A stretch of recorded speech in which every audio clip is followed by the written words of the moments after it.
We now turn to this morning's plenary session, which will explore freedom of speech and expression on campus. And we'll take a look at how students view and exercise their First Amendment rights. In 2016, a landmark survey conducted by the John S. and James L. Knight Foundation and Gallup provided a fascinating window into student beliefs, attitudes, and behaviors around the First Amendment. ACE is a co-sponsor of the follow-up survey, the 2018 survey, released just yesterday. And our panel this morning will help us unpack the new findings and what those findings mean for our campuses. The panel will be moderated by ACE's Laurel Espinosa, Assistant Vice President for Policy, Research, and Strategy at the Council. Joining Laurel will be Sylvia Burwell, President of American University, and the 22nd United States Secretary of Health and Human Services. Stephen Eisenberg, former publisher of New York Newsday, Chairman Emeritus and former interim president of Adelphi University, and former executive director of PEN America. Becky Pettit, Vice Chancellor for Equity, Diversity, and Inclusion at the University of California, San Diego, where she is a member of the President's Cabinet. And Maxwell Little, a graduate of the University of Missouri and a member of the Concerned Student 1950 group. I'd like to welcome the panel up on stage.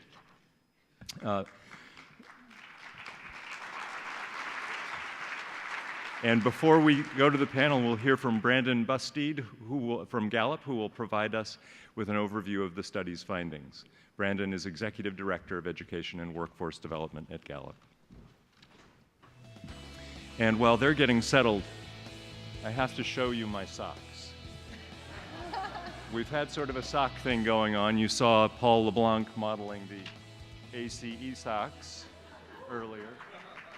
And in thanks to President Burwell, Nice. But Maxwell may be, way ahead of the whole sock thing. So you can give me some tips later. I got you. Brandon, you're up.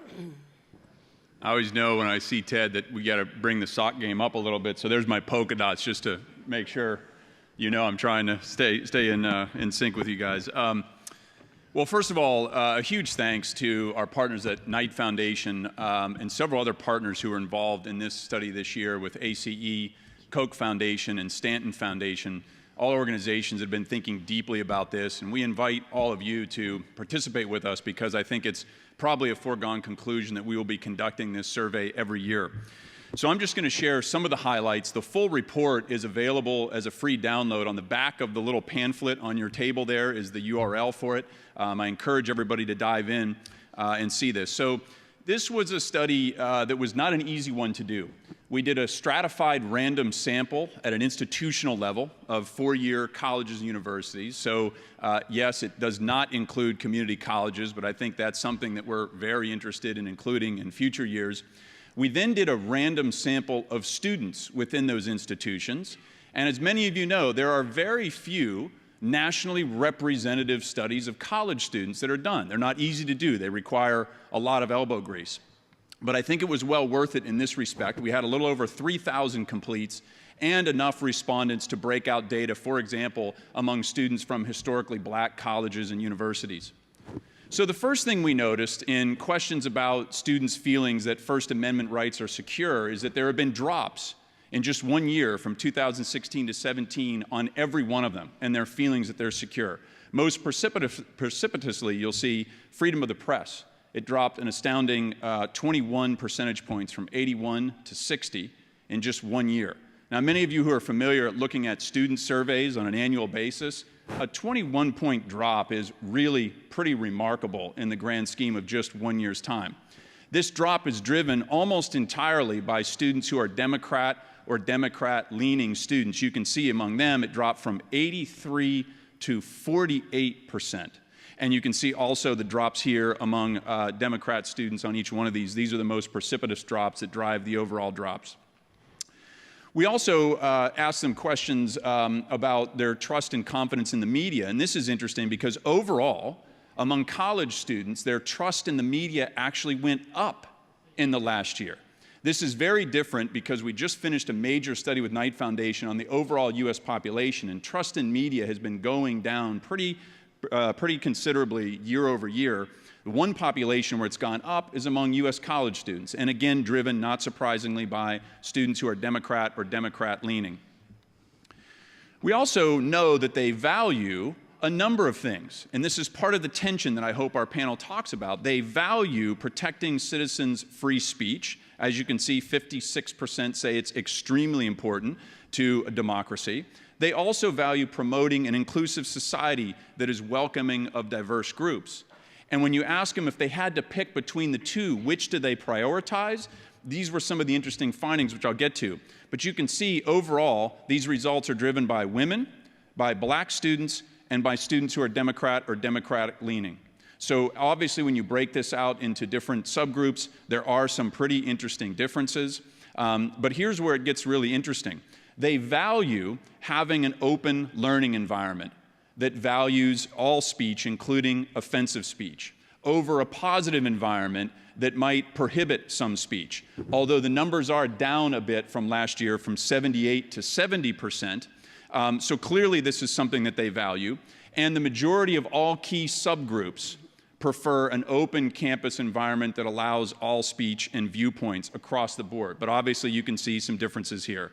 86% of Republicans versus, on the low end of things, 61% of students who are Democrats. And this is interesting. Nearly 2/3 of college students say that hate speech should not be protected by the First Amendment. So these are things that I think are important for colleges and universities to wrestle with. To what degree are we having intentional conversations about what the First Amendment is, what is and isn't protected by it, why that might be the case? A lot of interesting things to grapple with here. They're very supportive, 87% and 83% respectively, of policies like having a safe space on campus or supporting a free speech zone. Much less support, however, for free speech codes. Although there's widespread support for these first two policies that I point out, the interesting thing to note, as you'll see on the next slide, is that a lot of students are just flat out unsure whether their college or university has any of these policies. So a full 32% are unsure if they have a safe space on campus.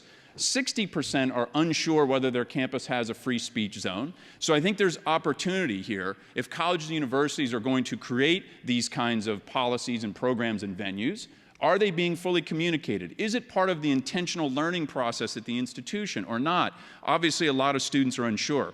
Interestingly enough, although this has dominated the news about higher education over the last couple of years, only 5% and 7% of students report saying that there was a disinvited speaker on their campus due to student opposition, or that there was one canceled because of planned threats of violence. So a small percentage of college students reporting that, yes, that happened. As you can see, also a high percentage who are just unsure, right?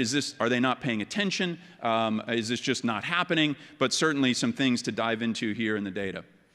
We also asked them whether they felt uncomfortable on campus because of something that somebody said to them or that they heard in reference to their race or ethnicity or religion.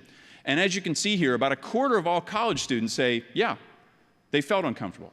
But there's big differences when you break this out by all the various subgroups that we were able to look at. As you'll see, black students on non-HBCU campuses are the highest, at 45% reporting that. On par generally with black students overall, 43%. But you look at HBCU students, for example, it's about half the rate, 24% reporting that compared to black students from non-HBCUs.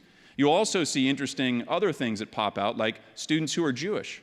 38% report that. They're the second highest of the groups if you take out the cuts of black students and black students at non-HBCU institutions. So it's very interesting data here.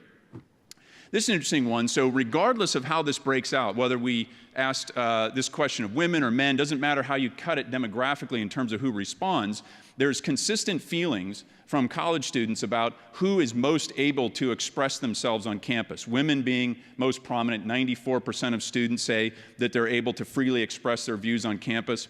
Look on the other end of the spectrum, though, of agreement on who isn't as able. Only 69% say that political conservatives are able to do so.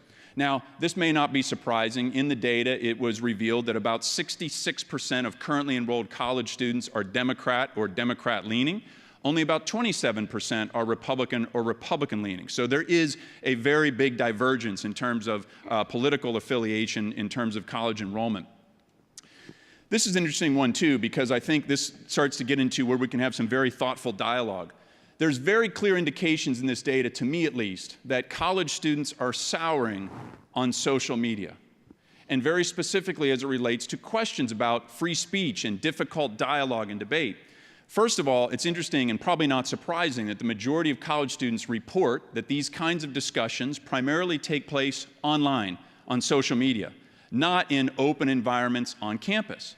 This is a real opportunity, although it's believable this generation, which is saturated with social media, would be more likely to say these conversations are happening on social media, but it's an important question about the role of higher education, right? This is the kind of thing that we espouse in our mission statements as one of the things that happens in your experience in higher education, is that you're able to have these kinds of diverse conversations. And so is there a role for higher education to take this conversation back from the online social media platform to the campus? It's just a question that I throw out. The reason why I say that is that their views on social media playing a role in this have soured pretty considerably over the last year. So these were questions where we had trending data from last year, this year. It's too easy for people to say things anonymously on social media. That has increased almost 10 points. Social media stifles free expression because many people can block the views of those they disagree with. That has gone up about 12 points. And you can see the rest here, right? They're afraid of being shamed, right? All kinds of different folks trolling them on their comments page. And so there is some real decided unrest about the value of social media in this, so much so that they say that the internet is responsible for increasing hate speech. Vast majority, 82% of students agree with that in some form or another. And they also believe, majorities across all groups, including Republican students, agree that they believe social media companies should be responsible for limiting hate speech on their platforms. So, interesting things to think about there, and I'll leave you with this final point about speakers. We asked questions about should colleges cancel planned speeches because of student opposition. They don't necessarily support that. 72% oppose disinviting speakers because some students might be opposed to the invitation. They do, however, support, 69%, canceling speeches where there might be a threat of violence. So an awful lot to digest here. I get the job of simply presenting the data. The most fun is going to be had by the panel who now gets to discuss it. All I have to do is go and sit down. But good luck to all of you, and thank you very much to ACE for being part of this.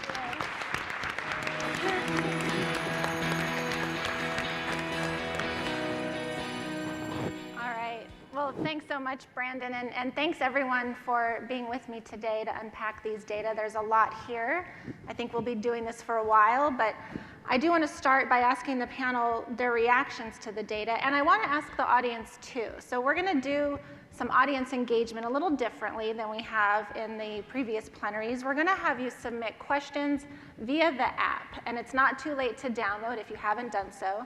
What you do is you go to the session for today. You'll see that once you go there, there's an opportunity to submit a question. I'm going to try to chew gum and walk at the same time up here and take those questions and intersperse them with my own, but what we'd love to do is engage you right off the bat. So I look forward to receiving those. Start right away. Okay, to the panel. I want to ask you about your reflections on these data. You saw them before the day. I gave you a chance to see them. But given what you've heard, what you've been thinking about, I want to know what surprises you, what concerns you, what resonates with you. And I think we'll start with you, Stephen, and just go down the line. Well, let me posit this. Free expression is a cornerstone of a university. Thus, when you look at this data and what I've sort of called the First Amendment temperament on campus, you see that the lines are being redrawn. And especially when free speech can be said by some to be insulting or prejudicial, there is a group large enough, I think, to be concerned about that wishes to restrain it. And I think that goes against the very essence of university life. Even the survey itself shows you something. Do you notice they use the word positive about an environment that would restrict speech as against open? I think that's a misuse of the word positive. So I think what we're seeing now in this data is that the campus is showing in many places that it has its own seismograph when it comes to free speech and sensibilities. So my question would be, are we seeing that it may come about that the sensibilities of some will hold sway over the essential right of free speech for all? Thank you. So in terms of surprise, one of the things in the survey that Brenda didn't speak to that surprised me was that a full 10%, and it does depend on how the question was asked, but a full 10% expressed that sometimes violence could be an acceptable option. And just thinking about what that means on one's campus, and that's one of the things that was surprising and disturbing. In terms of what was consistent, the idea, and I think this is a place we'll spend a lot of our time, I hope, the idea that ideas of inclusion and the questions of freedom of expression are always at odds instead of things that can actually work together. And so that is something that I hear and feel on campus, and so that was consistent. In terms of most concerning, it actually comes to the social media point, because while we see that people say that it's problematic and the things that it causes, I think it's a little like everyone in this room probably knows that eating that muffin probably had a little more fat than it should this morning, but you might have gone ahead and eaten it. And similarly, I think on our campuses, the students are continuing to use social media. And so we have this tool in front of us. It is not a nuanced tool with regard to a very nuanced conversation. And so the question of the struggle, in terms of something I'm concerned about, is how to figure out how in a world where that is something that students use, and that is a part of the way of the world right now, even when it has these downsides to the particular issue. So that's something that's concerning to me, is thinking about how we on our campuses work to make sure that those downsides that were articulated by the students aren't things that exacerbate the problems and the difficulty that we're talking about. Thank you. I enjoyed reading the report. In fact, I read it several times to really digest and understand the results and what they were saying. And with my second reading, I was surprised by the fact that free speech is framed as being under threat. And that's what concerns me, because when you think something is being threatened, what happens? You fortify and identify the enemy and try to silence the enemy. And I think we need to be careful when we think about students who are expressing righteous indignation as threats. I don't think that you have to have either free speech or a robust learning environment. I think they need to be able to coexist. And in my role as Vice Chancellor of Equity, Diversity, and Inclusion, it's my job to ensure both of those, and especially to ensure that the students have a voice and that we hear their pain, and that we acknowledge that as an institution, we also have free speech, that we can speak out when hateful incidents happen on campus. So I look forward to talking about some of the other finer points in the report. Thank you. What I noticed in the survey that concerned me was when it comes to students being aware of free speech codes and speech policies on their campus. As we can see in the data, it shows across the board that students are not, often aware of these policies. And also, when we think about shared governance, when it comes to students, they're not even included in the process of creating such policies. So I studied higher education during my master's degree, And throughout, my 2-year experience when it comes to faculty curriculum or when it comes to administrative or any other issues where decision-making is put in place, students are often left out, when it comes to policies such as free speech policies. And my concern is that if we don't allow students a place at the table, and if we continue to only allow administrators to implement such policies or create such policies that impact students' ability, to express themselves openly on campus, or the ability for them to say, I don't feel safe on campus, I think that we are doing a much danger than, having a conversation about whether, we're creating things that restrict speech. As Stephen pointed out,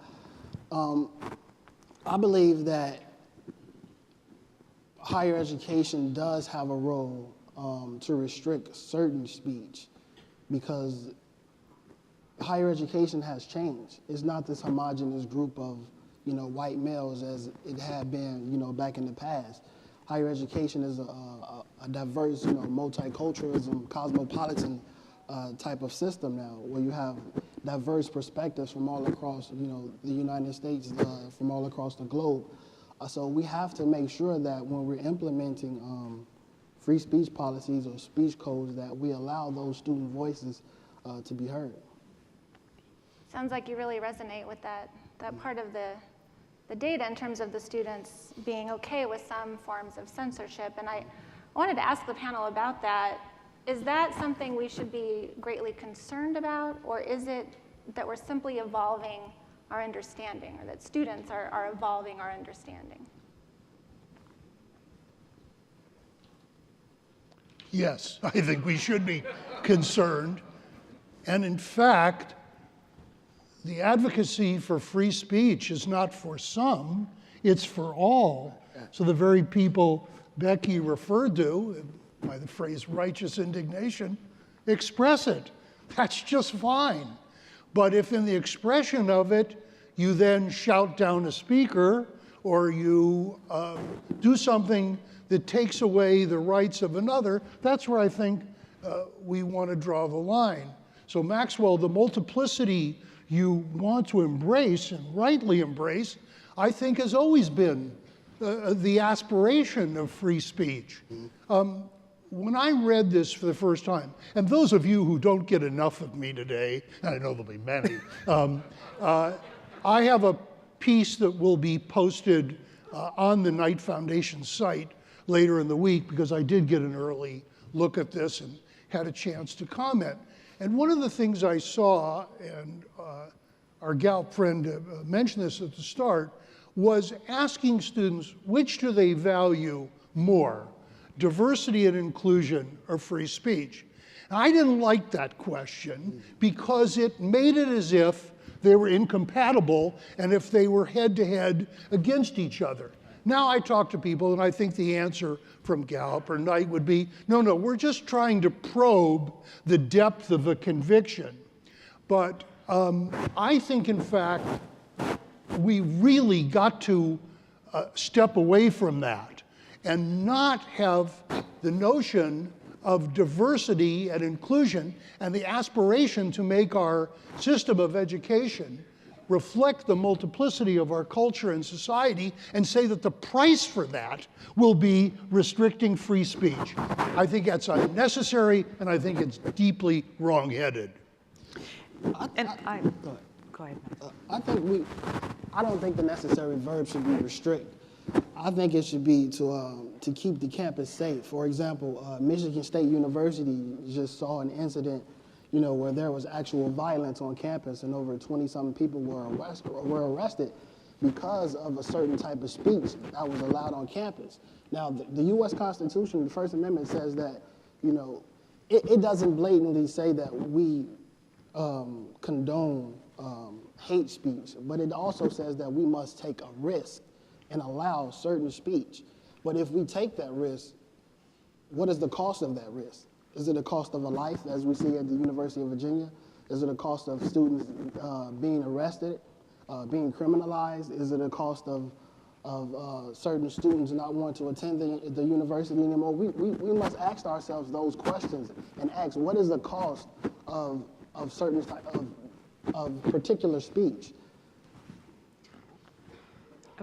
I think the idea of bringing the concepts of diversity and inclusion together with this freedom of expression in the positive way is one of the roles that we need to do. When we think about, and at our campus we've just embraced an approach of inclusive excellence, and that we can't be excellent without the inclusion, but a part of that is bringing in all of those different voices, the different identities that people bring, and that they should be embraced. And that idea that part of our rigorous thinking, part of what we need to do in higher education and critical thinking is bringing in those differing points of view. And when one, I think, steps up and recognizes and realizes that much of that is about embracing people that haven't traditionally been a part of our campus communities or a part of our curriculum or a part of those things, that what we want to do is think about embracing those things. And as we embrace those, in order to have those, we know that you end up with often points of view that might not be those that you think are appropriate, things like hate speech. And then, as you suggested, that we need to make sure that there's a distinction between what you allow and what you agree with or condone, and using the voices of the university. The university is allowed to express that they do not agree. And so it's a very nuanced, that's I think what's so hard about this, and it is like the question. We understand why the question was asked, but helping people get to the nuance of these issues and what it's like when you're working on them on a day-to-day, issue-by-issue basis. But one of the important things is having the education and the conversation before, so that there is an appreciation of the value of freedom of expression to things like diversity and inclusion, so that you are prepared when you as a university are going to face the question of, are you going to speak out against? Because you can use your voice, I think, as you were suggesting. And so that's what I think is difficult, is it's nuanced, and there's a lot of detail that is actually important to getting to a complicated landing spot. So I'd like to add that I don't think this is as much about free speech as it is about hate speech that the students are saying they are resisting at this moment in time. So we have to think about the national context. We have to think about how higher education is being used at this moment, and that the institutions are being targeted with controversial speakers. I speak from the point of being in the UC system. And there is an effort, and we have to think about what that means for us on higher education campuses. And while hate speech is protected speech, that's where educating our students is also really important. And there's another point that I just lost. Well, I'm sure we'll get back to it. I'm really glad to hear that you all believe that there's not a real dichotomy here, that free speech or expression and inclusion go hand in hand. That's something that we've been exploring at ACE. We've been talking to leaders for the last 3 years about this issue, and it is true, it's hard to get at these issues in a very nuanced way in a survey. We need more qualitative data, surely, but I do want to come back to this point about educating students, because that's another thing that has come up in these discussions we've been having with leaders around the country, is they feel that students aren't necessarily educated on the First Amendment, or we saw that students weren't necessarily aware of policies. We maybe shouldn't be surprised that students don't know every policy institutions have, but how do we engage students in these understandings, including so that when you have to respond as a campus, that the students understand that response. So perhaps, Sylvia, we could start with you on that. So I actually think I would add an and to what you said. I actually think as we're working on the education around the First Amendment, it's equally important to do that education around diversity and inclusion, that the things need to go hand in glove and together, because that helps, I think, get to the place we are all talking about. And I actually think we're trying at American University something pretty specific, and it's curricular, in the sense that we have a program that we've been piloting. We piloted last year. We expanded the pilot this year, and we will go to all the freshman class. It's a class. We call it AUX1. and AUX2. And the idea is that it is a curriculum that includes portions around diversity and inclusion so that there are conversations about those issues, and it includes education around freedom of expression. To your point, Maxwell, which I think is so important, we have student facilitators that are part of that educational. It's a flipped classroom. It does a number of dynamics that have students engage in a way that they are a part of both the teaching and the learning. And so I would say focusing, I think it's something we all have to take on, that we are going to have to help people understand what I think many people don't come knowing about the First Amendment and hate speech, but I think they also need to come and understand from perhaps perspectives they haven't heard of or thought of as we think about the diversity and inclusion. So I think doing both is important, and doing them together, I think, can strengthen bringing these things together. Let me be old-fashioned for a second and say, how do you think a 17 or 18-year-old arrives on campus today and these kind of incidents happen or things happen? What is the equipment and learning they have for sort of learning how to think through it and react? Yes. So will this be a call for an old-fashioned or newly fashioned high school civics education? Yes. I think too often we say, address exactly, because we're college administrators, where you are as undergraduates then. But look at these Parkland high school students on the issue of gun control. They remind you again of what capabilities high school students have. And I think that we need to have, as part of the high school experience, call me an old dog, but we need something that talks about the Constitution and a bit more about our history and what does it mean today when we have conflicts over rights. I mean, the percentage of people who don't know that free speech is part of the First Amendment, it's high enough to make you lose your breakfast, So I think we need to be careful not to infantilize these young adults and understand that they have agency and partner with them in that agency. And I really like the idea of educating early and often. So we tend to throw a lot of things at students during new student orientation, and they're like, where's my residence hall room? So they're not going to remember all of the other things. So you have to continue to come back to those points and remind students that just because you can doesn't mean you should, and what it means to be a community, in a community of scholars and a part of a robust democracy, and to also do that education with students. So Maxwell, I'd love for you to pick up on this point, because you and I talked prior to this panel about a lot of the controversy and the conflict that students had at Missouri. I think we've all seen that from the press at the time. But you also said there was a turning point and there was positive engagement that wasn't necessarily part of that coverage. And I'd love to hear from you about what institutions can do to engage students to this point, but also what was your experience in that positive engagement? Sure. First, I want to make a point. There's an old saying that I think it goes, no taxation without representation.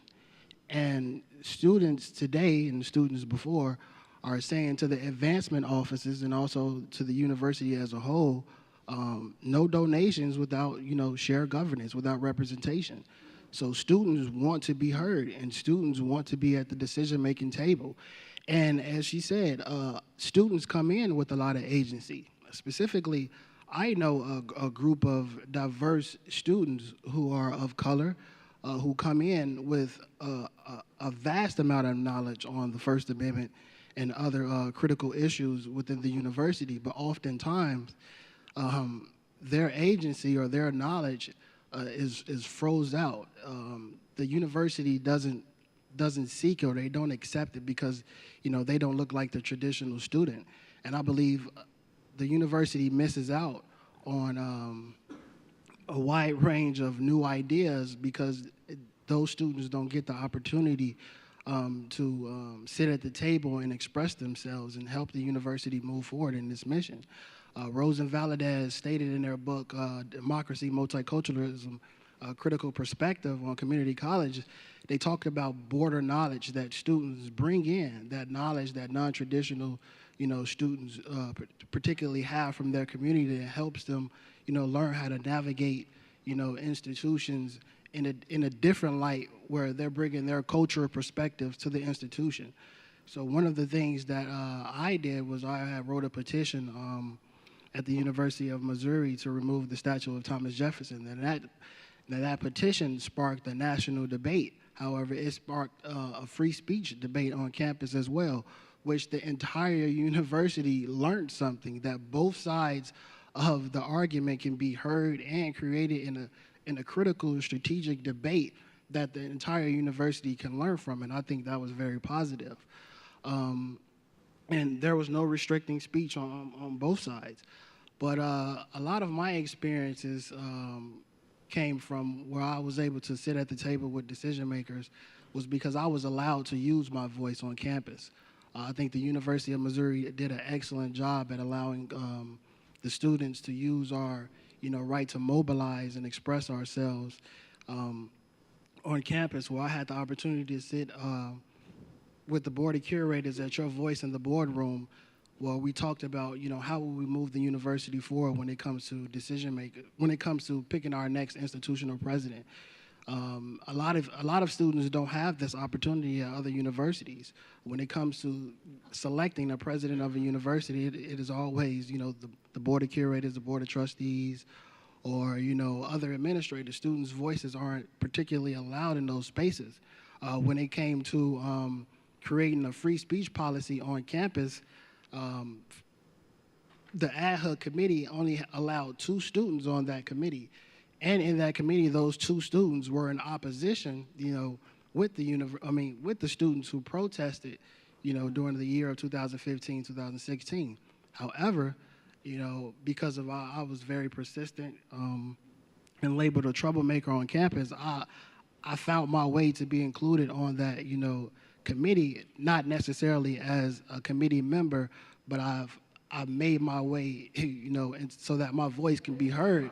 And I want to say through that, Bob Jerry, he's a professor of law, and he's also the senior fellow for the Center of Dispute Resolutions at the University of Missouri. He was the chair of that protest and policy committee. And this is an email that he has sent me. He said, I have just made arrangements to have posted on the website another set of revisions of the draft proposal. There are a number of tweaks here and there, but the biggest change responds to a question Maxwell raised a few weeks ago about the precision of the verbs in the Section 2 standards. It's a really good point to make, and it really connects up with the wide range of similar questions that come up not only in the First Amendment cases, but in other cases of law. Because of the suggestion, we have took out disturb as one of our verbs used. Then beginning at page 560, there is a long addition in Appendix D, the guiding principle, which tries to explain the challenges of boundary drawing while at the same time adding some clarity on how courts do this, and by this extension, how administrators and government officials are expected to exercise their decision. Maxwell, I ask that you take a look at the section beginning at line 560 and see if you think it is a positive contribution on this point. I don't read that just to brag, but I read it because it is important that we allow critical voices in the decision-making process. Had I not been included, well, they didn't, like I said, they didn't allow me to sit on the committee, but how I not worked my way into getting my voice heard, changes in the policy don't happen. So those were some positive experiences I had at the University of Missouri when it comes to Thank you for sharing that. So we have a few questions coming in about the role of faculty. And I have to say, I think we could do a better job at integrating their voices in some of the work we're doing. And so I've been thinking about that the last couple days as I've been speaking with people, because clearly they have a major role in the classroom, certainly, but outside of the classroom as well. So I wanted to ask about the role of faculty, and also ask about, and I'm just reading this question here, how they can encourage both getting away from this dichotomy kind of actively?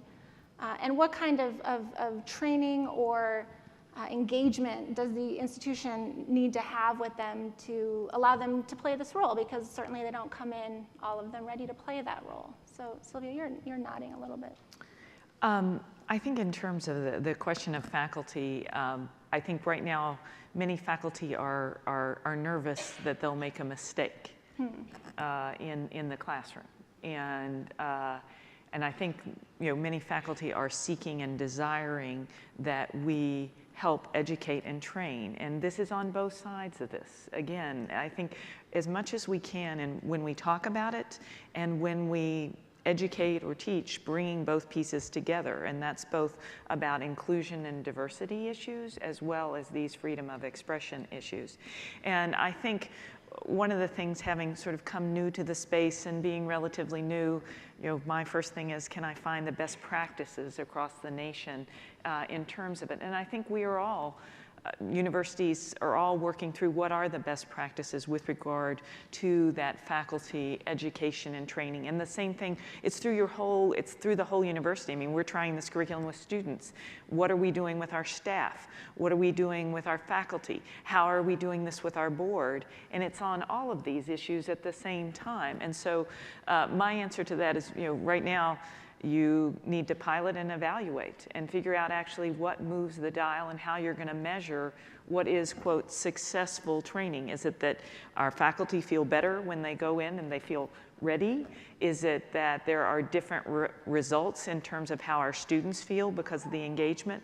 And so I think it is testing, figuring out what are you trying to achieve in terms of the education and training, and then testing models and listening to each other. I think that's part of why it's extremely important for conversations like this to extend across all of us, because I think we're dependent on each other to do learning, to learn from other universities and see what they're doing in terms of the challenges that some of the UC system has had, Missouri. These are all places we turn.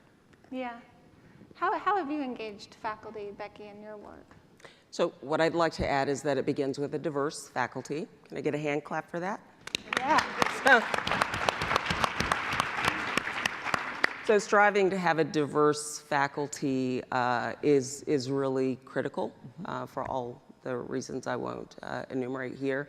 But I think working with centers of teaching and excellence, working with them to better prepare our faculty for the increasingly diverse classrooms, preparing them to engage difficult dialogue when it happens, not if it happens, equipping them with the tools to manage themselves in the moment, and then to engage the conflict that emerges. And I think this is something of particular importance for our faculty who teach controversial topics, faculty who teach race and ethnic studies, gender studies, and faculty who are minoritized themselves. They navigate some particular spaces and have challenges that their counterparts don't.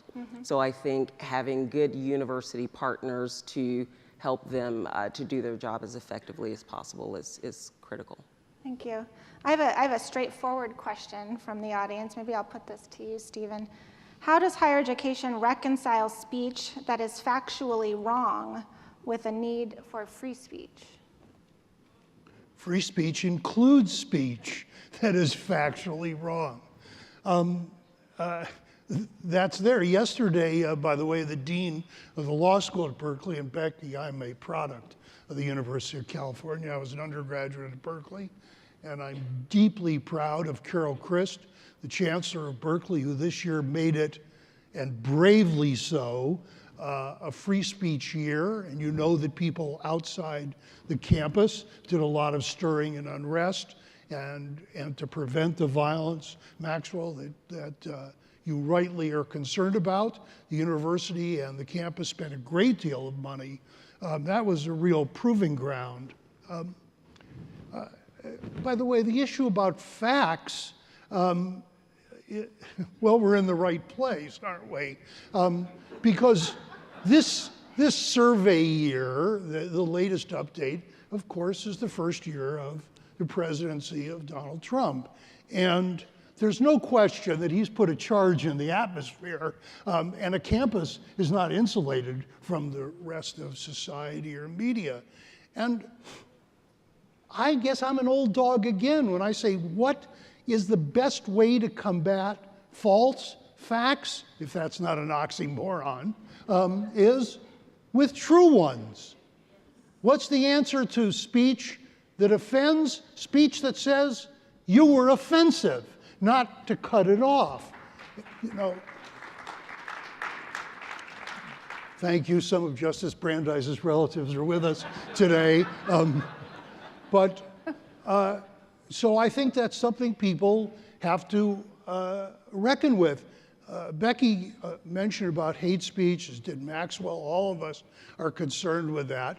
But in fact, hate speech is protected speech unless it crosses into a criminal zone, and we know what that is. And the dean yesterday at Berkeley said hate speech is a part of free speech. This is where the rub gets. This is where it gets difficult, where people are offended or insulted, and you know, and when you're young, it hurts. And when you're old, it hurts. I'm not that old yet. I'm a New Yorker. I get bruised by 10 a.m., you know, by many people. But of course, you're right. But the fact is that people have to let it be known that advocating for free speech is not approving of what someone says. And as you said, universities can rebut it. Can I tell you, the survey did a really interesting thing. It threw in a wild card question. It just didn't get mentioned. They asked students, do you approve of professional athletes protesting during the national anthem? 81% approve. Now, those students know full well that that offends some people. That's offensive to some people. But they believe the cause is right, that it can be done with dignity, and they approve it. Well, as I mentioned in that piece I wrote, does that suggest that giving offense may not be a good criterion for restricting speech? Now you'll say, well, what kind of offense? And of course, it's measurable. So I'm sorry, I went on, but I think the nub of the issue is, in the same way that we're trying to cope with it in our news media, on television, in the nature of opinion, that when facts are false, they have to be called into account. I mean, we're literally living at a time that newspapers are keeping track of the number of false statements by the President of the United States. Thank you. So I want to talk about social media. Cannot leave this room without talking about social media. Brandon raised several points about it, including that students feel that the internet and social media have fueled hate speech, and those are numbers that have gone up since the last time they had polled. It's come up consistently in the conversations we've been having around the country with leaders from the very beginning, although it's really also become even more of a tense item for them. How do we do this? How do we move forward with this tool that, as someone mentioned, is clearly being used and used often? Students spend a lot of time there. They say a lot of the political speech is there. How do we manage social media in this time on our campuses specifically in order to move forward with these dialogues? Social media is tough to manage. It's very complex. One thing that the University of Missouri did was they didn't basically deny individuals the right to express themselves on social media because they can't. But when it came to threats against students on our campus, the university stepped in. So I think when there is verbal expression of violence through social media towards, students at the institution, I believe the university should do something to step in. But when it comes to individuals expressing themselves on social media, I don't think the university has a role to play in that. But I do want to go back to what Stephen said about the majority of the students agreed with protesting against the national anthem. But we have to remember that the protest against the national anthem isn't verbal speech. It's just a nonverbal kneel. So there's really nothing offensively verbalized in that form of protest. It's free expression, right? With regard to the question of how do we focus on social media, my focus remains on the individuals who engage and use it as a tool, and how you do that responsibly, reminding our young adults that these things may have a life in perpetuity, and that they may come back to impact you in ways that you would not want. But really focusing on the people and reminding people of their humanity and what it means to be an engaged citizen. Also thinking about our role and how we use social media as higher ed administrators is equally important. So we need to get some folks on our teams who understand that space, who know how to work with the narrative, how to reframe issues so that our voice and our intent is clearly coming through. So I am not a fan of having a Twitter account and Facebook and all of those things. However, to be relevant, I need to meet our group where they are, engage in spaces where the information I need to be consumed is available. Isn't a university uniquely a place in this society where we ought to encourage, in the classroom and elsewhere, face-to-face discussions and not chill people from saying things? When you read the survey, you worry how many students from whatever corner are afraid to say something because they'll be accused of being racist, they'll be accused of being something, they'll have something denigrating said to them. Their speech is being chilled in all corners. They're shrinking from saying what's on their mind. Where when you walk through the door of a university, it ought to be a place where you can say what's on your mind, that you're allowed to be wrong, you're allowed to be unconvincing, you're allowed to ask questions. And rather than the shield of anonymity which adheres inside of social media. I mean, I've spent most of the last years of my life being very lucky in being able to teach, which was my old road not taken when I was younger, teaching literature, which opens the door to everything, every kind of question, and how exciting those seminars are, and those young minds are with what they've read, and encouraging them to respect each other's opinion and hear things out. And I think we have, within the very constitution of the institutions for which you are guardians, we have something that can combat that. So I think on social media, the idea of helping and encouraging our young adults in terms of how they use the tool and the ramifications of the tool. But then I actually think one of the things, because it is going to be used, is how I would use the word supplement it and get to other places and ways. So one of the things that we've started on our campus are a series of what we refer to as crucial conversations, and creating spaces for our students, staff, and faculty to come together in structured ways and organized ways. We do some of these conversations that are very organized with speakers that come and sort of start the dialogue in the conversation.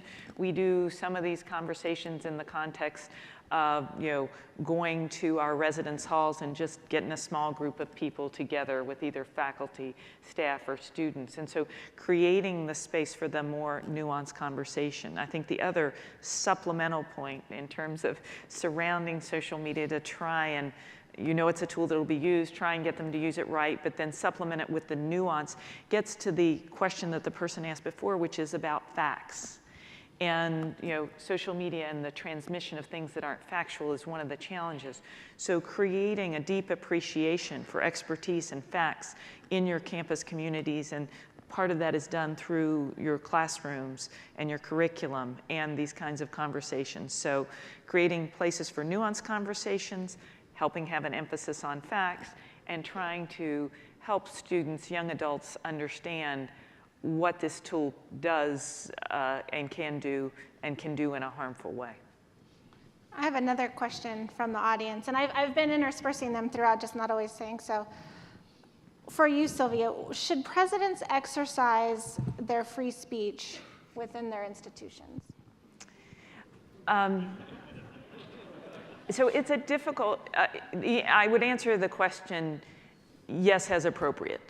So I would, yes, as appropriate, and it gets to a little bit of what I was saying before, and had to face this very quickly when I got to American University. I think people know we had incidents on campus. Charlottesville occurred right as I've entered campus. DACA. It was my second day when the Paris Accords. So this range of things of when is it appropriate for you as a president to use your voice. I have a particularly also a little bit of a tricky space as well because of where I came from. So that because I was secretary in a particular administration on a particularly controversial issue called healthcare. And so we'll put all that aside. But I think what you need to do, and this gets to one of the things that I think is most important, is go ahead and spend the time of having the conversation with your cabinet beforehand of where is it important, and create the criteria of when it is important for you to use your voice. And that has to do in terms of this freedom of expression. And the decision about that for us is a lot about when it is about the institution, the students, and that sort of thing. For me to speak out on what we were going to do on DACA, that affects a large population of our students. When our students are having fear or concern, probably a time to speak. When it's a fundamental premise of the university of what we do in terms of scholarship and education, probably a space.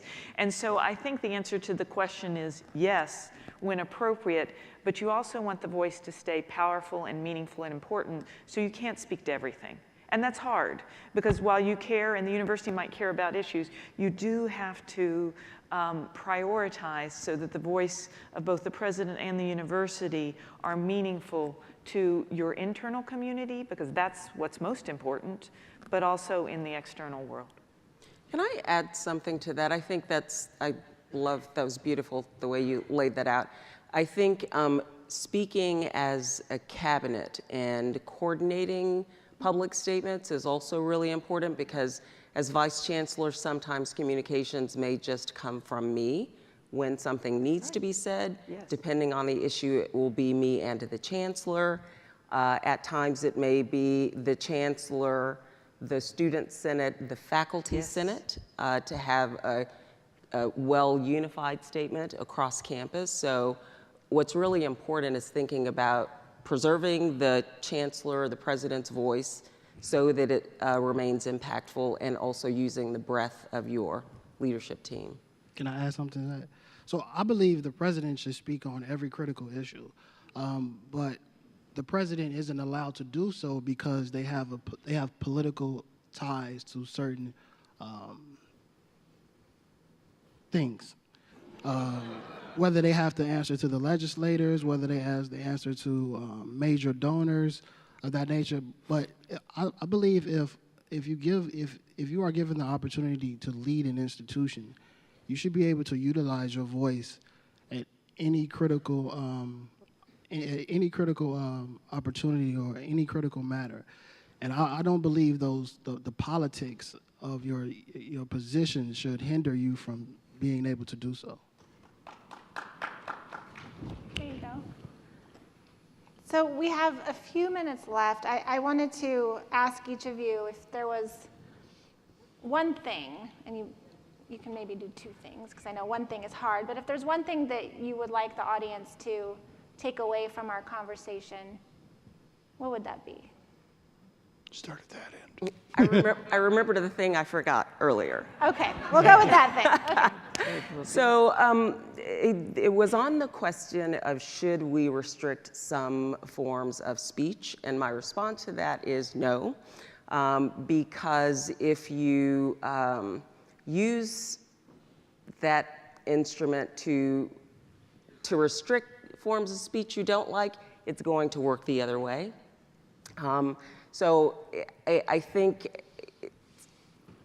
I'm saying this publicly is that I am really firmly committed to all kinds of speech and all kinds of expression. And to the point of facts, everybody has a right to be wrong. And we should be able to debate those things in the higher education space. So I am a proponent of giving all speech light so that it can be engaged. Stephen, are you ready? Yeah. Yes. Keep it short. Keep it yes, short, ma'am. because yes, ma'am. see the clock down there. Let's remember that you all represent, and most of us are the products of, one of the most precious institutions in American society. It'll be the 150th anniversary of the University of California at Berkeley this year. During the presidency of Abraham Lincoln, in the middle of a civil war, the land grant legislation, Maxwell and I were talking about, was formed. These institutions are among the greatest social, cultural, and economic transformers we have, and they need protection and sustenance. And the people that attend them are our future. They will determine the character in the future of our country. They will determine its abilities. They will determine its values. And in that light, I believe that free speech and diversity go hand in hand.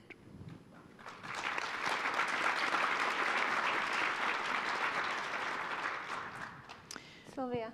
I think that is the point that I think we should all walk away, is that these go hand in hand and are reinforcing, and the more that we bring them together in thoughtful ways, the better for the conversation. As universities, I believe we have the students that are going to be tomorrow's citizens and have a responsibility because of that.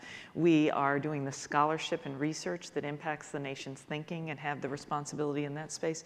And as institutions, as was just articulated, we should be the models of helping our nation be able to understand the importance of both of these issues. Maxwell. I just think that we need to remember how our institutions in the United States was founded. You know, when we talk about slavery, I think we need to recognize that. I think I think we need to focus on the changing demographics and the complexity of those demographics at universities when it comes to speech. And I think the last thing, shared governance is important, and it should trickle down to students. And to me, it should start at the students and move up. So that's it. Great.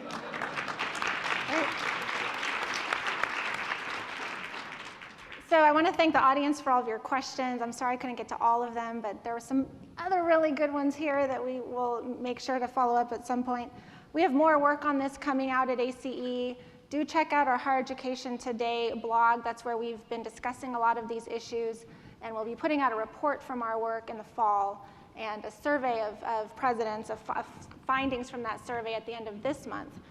So please look out for that, and I just want to thank our panelists for having this conversation with us today. Thank you. You're welcome.